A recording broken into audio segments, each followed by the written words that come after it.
A Journey on the Underground Railroad.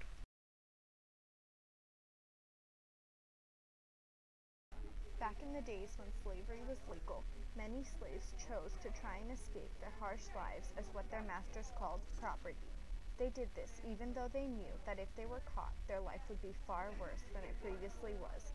One way slaves escaped to freedom was via the Underground Railroad.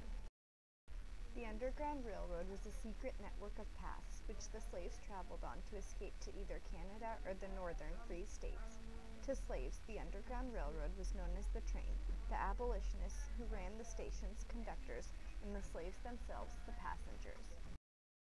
Although the Underground Railroad did help guide over 70,000 slaves to freedom, it would have been a failure without all of the determined abolitionists, or people against slavery, whom acted like the train's conductors and led the slaves to freedom. These people included Harriet Tubman, John Brown, Levi Coffin, and Frederick Douglass.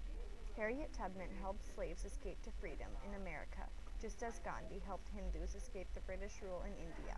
She said, "I never ran my train off track and I never lost a passenger." These people risked their own lives to help free slaves, for they knew that the slaves' ride on the Underground Railroad would be anything but easy. A slave's quest to find their freedom began by escaping their master's plantation. If they were unsuccessful, they would have no hope whatsoever in finding the Underground Railroad, let alone their freedom. They would also be severely punished and most probably too scared to ever try escaping again. If a slave managed to escape their plantation, they would run far, far away from their master's grasp. Some of them would then look for signs of the Underground Railroad. For example, many abolitionists would light a lamp or lantern on their front porch. This indicated they welcomed and would help runaway slaves. After a slave found a station on the Underground Railroad, they would accept all the help they could get. The slaves' conductors would instruct the slaves on what to do next, and many a times this meant the slaves would be hiding in a secret room for several weeks at a time until their conductor received a message saying their path was clear and the next station was ready for them. The slaves would then set out, usually on foot, to their next station. This meant they would travel on rough dirt roads that were seldom used.